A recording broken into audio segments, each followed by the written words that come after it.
Hi guys! This is Alea Jen and welcome back to my YouTube channel. So for today's video, gumawa na ako ng 1 month notice ko ngayong araw kasi sa 13 ko pa to ipapasa sa amo ko pero finalize ko na. So eto siya, handwritten lang tong ginawa ko. Ayan. So basahin ko sa inyo yung Dear Mom and Sir, I, Genevieve Guerin, holding passport number with Hong Kong ID number, writing to inform you that I'm resigning from my position as your domestic helper under domestic helper contract number by giving you a 1 month notice effective today, February 13, 2026, and my last working day is on March 13, 2026. The reason is I want to go home to spend more time with my family, especially my mom, while I'm processing my visa to emigrate to the US to settle down and have my own family. I am grateful to have been part of your family. I had a good fortune of working for a kind and understanding family. I will always treasure the time I spent with your family. I wish you and your wonderful family the best. Thank you for your kind and good consideration. So, ilalagay ko na lang to sa thumb mark ng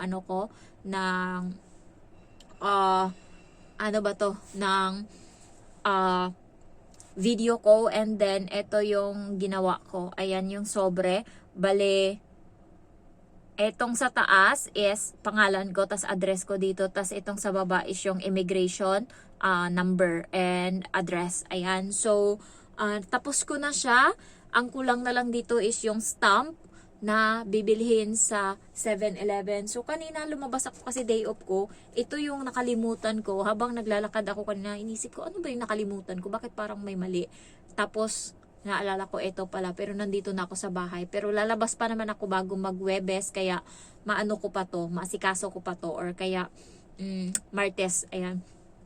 So, yun nga guys, medyo nagbabago na yung amo ko.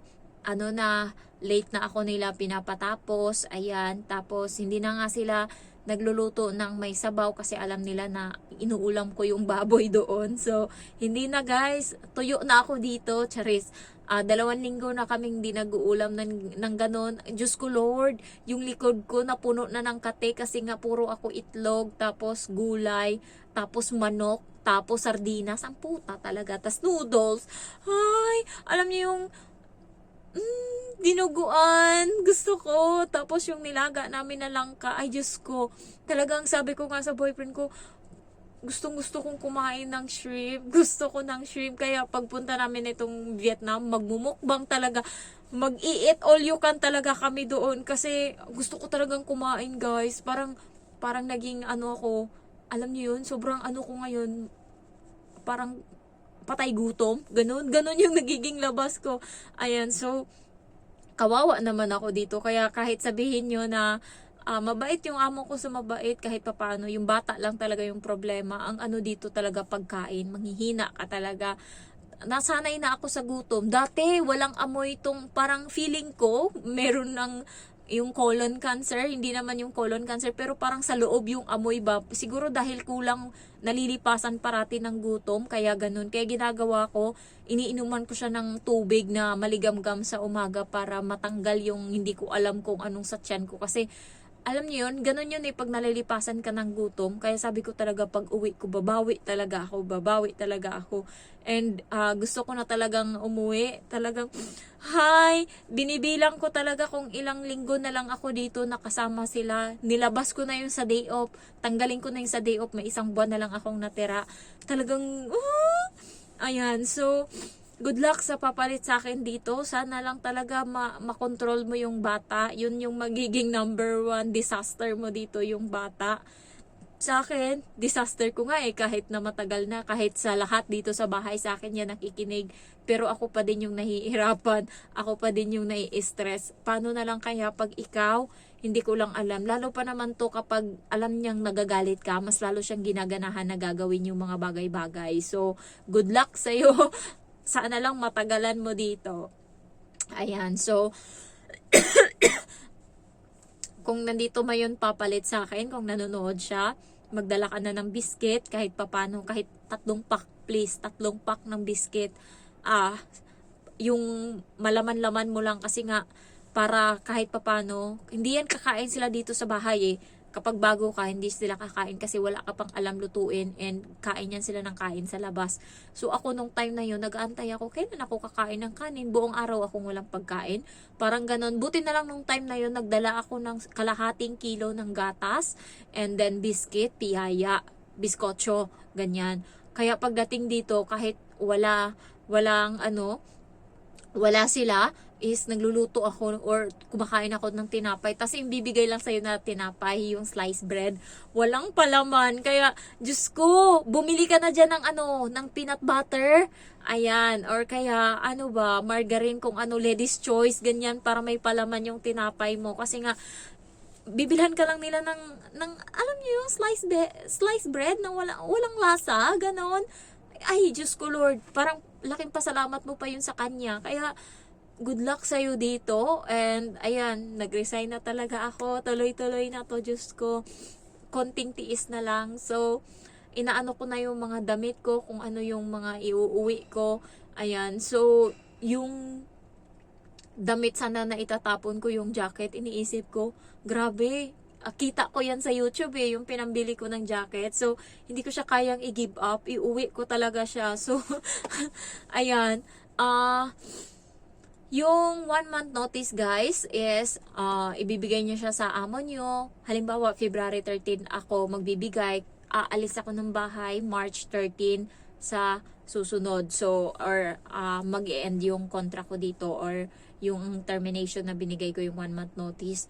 Kailangan, sure kayo na ibibigay sa inyo yung ticket, travel allowance, kung may annual leave kayo, tapos yung remaining nyo na trabaho, araw ng tinrabaho. So, ayun yung sa akin. Sinabi ko na sa amo ko na wag muna akong bilhan ng ticket kasi papunta ako ng Vietnam, kukunin ko na lang yung pera. Kung ano na lang yung pinakamura dyan, yun na lang yung ibigay mo sa akin. Sabi ko sa amo ko, umuo naman siya. Siguro masaya na ako kapag bigyan niya ako ng $500 or $600. Ayan. So, buti na lang fixed season nung time na yun, March. Medyo mahal yung ticket kaya medyo makakaano ako. And also, ayun guys, buti na lang kamo kahit na nag-break na ako ng contract, pero inahayaan pa rin nila ako na tumira dito or magtambay dito sa bahay kahit day off ko. Kasi katulad kanina, halos alas 3 na ako umalis ng bahay. Nagagawa ako ng break contract na letter, 1 month notice. So, handwritten lang yun. And, syempre hindi ka pwedeng magkamali. 4 na bond paper lang meron ako and kailangan yung 3 is ma-perfect ko. Kasi nga, ibigay ko sa amo ko sa immigration ta sa akin. So, kailangan okay talaga yung ginawa ko kanina kaya nag-focus talaga ako. Ayan. So, may nagtanong sa akin kanina kung gusto niya sa amo niya lang ibigay yung yung break contract niya. Sabi ko, ibigay mo yung isa sa immigration. So, kailangan mo ng sobre, tapos yung stamp. Ayan. So, buti na lang kamo nung umutang ako nung nakaraan, nung first contract ko, umutang ako sa bangko. May binigay sila na sobre yung sa Prime. So, tinabi ko yun. Ay, di kanina, nagamit ko. Ayan, meron akong sobre.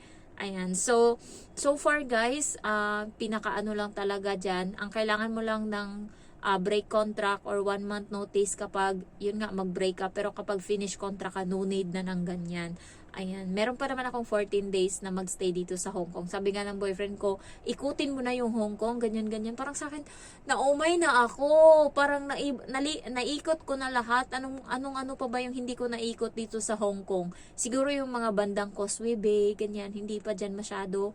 Fortress Hill, yan, Wan Chai, hindi pa ako masyadong nag-iikot dyan. Hanggang central lang talaga ako, tas mga bundok-bundok. Wala naman masyado kasi mga dyan parang wala naman masyadong maganda dyan.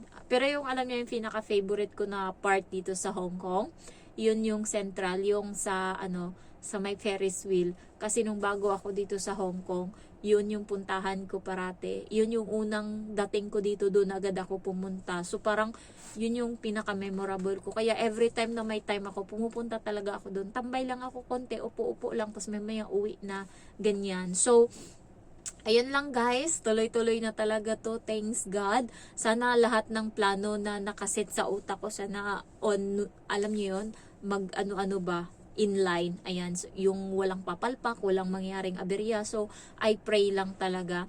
And, ayan, thank you for watching and I love you all. Bye-bye.